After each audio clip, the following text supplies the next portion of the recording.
मौलूद मुक़द्दस हयात अक़दस और फ़ाते अजल खुदावंद यस्सू अल मसीह के नाम में आपकी सलामती हो। मैं दिल से खुदा ताला का शुक्रगुजार हूँ आप सभी लोगों के लिए जो इन वीडियोस को बड़ी बाकायदगी से देख रहे हैं, इसे लाइक करते हैं, कमेंट करते हैं, अपने सवालात भेजते हैं और फिर दूसरों के साथ शेयर भी करते हैं। अब बाज़ लोगों ने पूछा है कि किस तरह से वो अपने सवालात मुझ तक भेज सकते हैं, तो ये कोई मुश्किल बात नहीं है। आजकल सभी कमेंट सेक्शन में अपने सवालात भेजते हैं, वहाँ से फिर मैं अपने पास नोट कर लेता हूँ और साथ में मैं लिख देता हूँ कि आपका सवाल नोट कर लिया गया है और फिर आपकी बारी आने पर मैं उन सवालात के जवाब आपको दे देता हूँ। तो आज का जो सवाल है वो भी हमारे एक भाई हैं जिनका नाम इशफाक गिल है और इनका ताल्लुक लाहौर से है। उन्होंने पूछा है कि इतनी घिनौनी हरकत जो कि लूत की बेटियों ने की, कोई बेटी कैसे कर सकती है। अब वैसे तो लूत और उसकी बेटियों की जो स्टोरी है, जो वाक़या है, वो आप सभी को ही मालूम होगा, लेकिन अगर किसी को मालूम नहीं है या उस तरह से वो नहीं समझता कि दरअसल हुआ क्या था, तो सिर्फ 2 आयतें हैं जो मैं आपके सामने पढ़ना चाहता हूँ। यानी पैदाइश की किताब उसका 19वां बाब और उसकी 30 और 31 आयात, जिनमें कुछ यूं लिखा है। और लूत जुगर से निकलकर पहाड़ पर जा बसा और उसकी दोनों बेटियां उसके साथ ही, चूंकि उसे जुगर में बसते डर लगा, और वो और उसकी दोनों बेटियां एक गार में रहने लगे। तब पैलौठी ने छोटी से कहा, हमारा बाप बूढ़ा है और ज़मीन पर कोई मर्द नहीं जो दुनिया के दस्तूर के मुआफिक हमारे पास आए। आओ हम अपने बाप को मैं पिलाएं और उससे हम आगोश हों, ताकि अपने बाप से नस्ल बाकी रखें। मुझे यकीन है कि सदूम और अमूरा पर जो तबाही आई उससे आप बखूबी वाकिफ होंगे कि जब खुदा ताला ने सदूम और अमूरा की अदालत की, यानी आग और गंधक को इन शहरों पर बसाया, तो सिवाय लूत, उसकी बीवी और 2 बेटियों के और कोई भी वहां से बचकर नहीं निकल सका। लेकिन जब वहां से निकले तो फरिश्तों ने लूत और उसके खानदान से खास तौर पे कहा कि तुमने पीछे मुड़कर नहीं देखना है, क्योंकि अगर किसी ने देखा तो वो नमक का सतून बन जाएगा।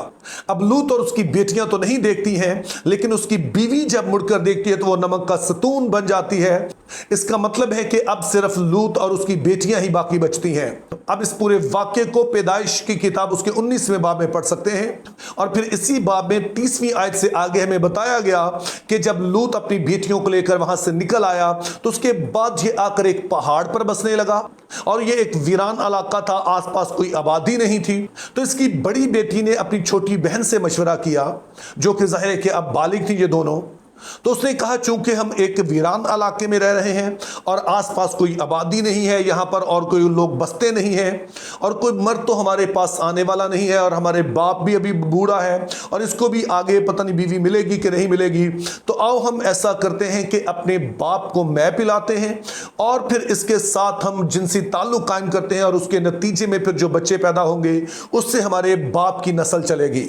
और फिर उन्होंने अपनी इस बात को अमली जामा पहनाया भी और फिर दोनों बहनों से 2 बेटे पैदा हुए। एक को हम बिन इम्मी के नाम से जानते हैं और दूसरे को मुआब के नाम से जानते हैं। अब जब भाई इशफाक ने यह सवाल किया है तो मैं उनकी हैरानी को समझ सकता हूं,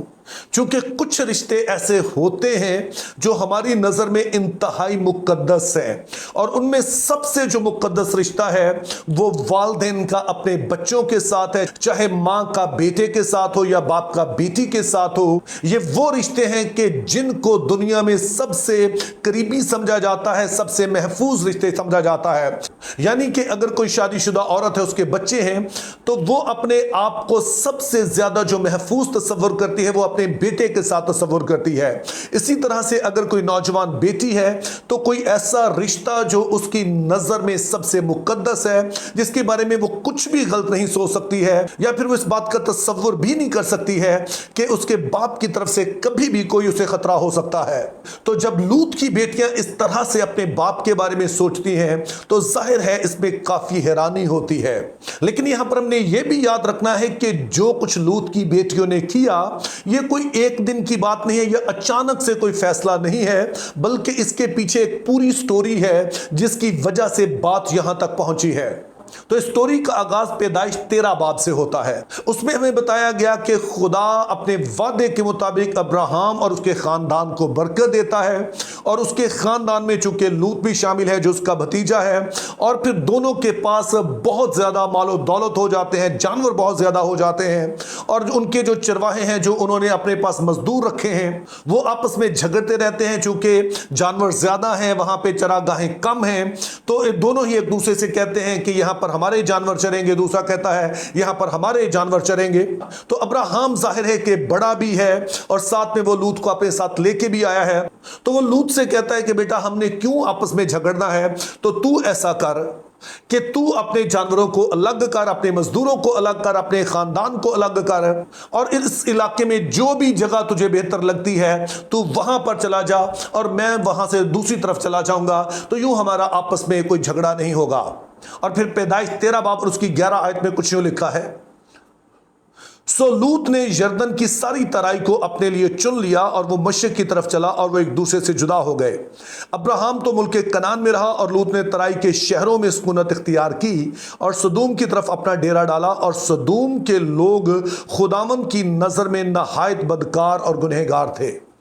अब लूत ने जो यहां पर चुनाव किया उसके हवाले से हमें 2 बातें बताई गई हैं।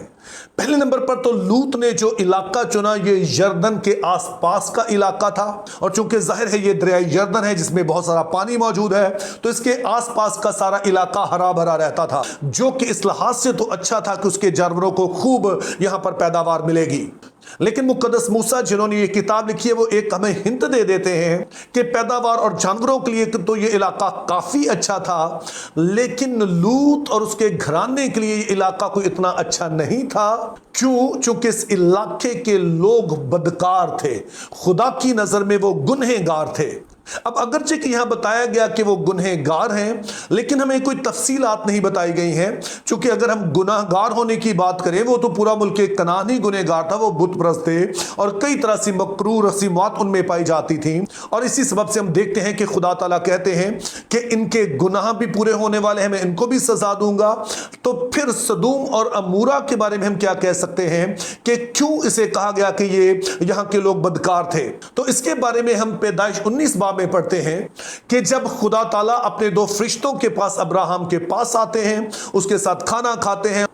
और उसके बाद वो खुदा ताला तो आसमान पर चले जाते हैं और वो फरिश्ते सदूम और अबूरा में जाते हैं। अब ये फरिश्ते जो कि इंसानी रूप में हैं, जब ये इस शहर में आते हैं और लूत इन्हें अपने घर में ठहराता है, तो पता चलता है कि रात को उस शहर के मर्द आकर लूत का दरवाजा खटखटाते और कहते जो मर्द तेरे हजूर में आए हैं उनको हमारे हवाले कर दे ताकि हम उनके साथ बदकारी करें। और इसमें जो सबसे खौफनाक बात बताई गई है कि ये मर्द जो कि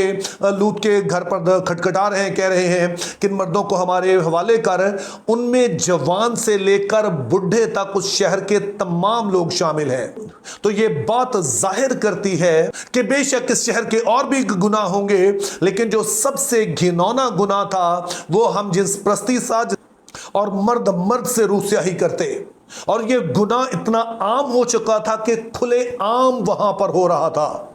और हम देखते हैं कि ये वो इलाका है जो कि लूत ने अपने खानदान के रहने के लिए चुना। उसके इस फैसले से उसके जानवरों को तो अच्छा चारा मिल गया, लेकिन बदकिस्मती से उसकी बेटियों को वो माहौल नहीं मिल सका जहां पर वो इन रिश्तों की कदर करना सीखती। चूंकि तरबियत सिर्फ वो नहीं है जो कि हम जुबानी किसी को देते हैं, बल्कि जो कुछ हमारे आसपास चल रहा होता है उसका हम पर असर होता है। और अब जब लूत इस इलाके में आकर बसा तो बेशक उसने अपनी बेटियों की अच्छी तरबियत की होगी, लेकिन जो कुछ आसपास हो रहा है जहां पर जिनसी बदकारी इतनी बढ़ गई है कि किसी तरह की कोई हद छोड़ी ही नहीं है, हर हद को पार कर दिया गया। और ये बातें जाहिर है उसके बेटियों के कानों तक भी पहुंचती होंगी जो उसी माहौल में रहती हैं, और जाहिर है अब वो बालिग भी हैं, शादी की उम्र को भी पहुंच चुकी हैं। तो यूं हम देखते हैं कि लूत की बेटियों ने जो कुछ किया ये एक लम्हे में नहीं हुआ, रातों रात नहीं हुआ, बल्कि इसके पीछे एक लंबी स्टोरी हमें नजर आती है कि वो तमाम माहौल ने जो इन पर असर छोड़ा उसी का इजहार उन्होंने ये घिनौनी हरकत करके किया। तो मेरी दुआ है कि खुदा हमें फजल दे, अपने आप को और अपने घराने को ऐसे माहौल में रखें कि जहां वो देखकर अच्छी चीजें सीख सकें, ताकि इस तरह की कोई घिनौनी बात के बारे में कभी वो सोचे भी ना।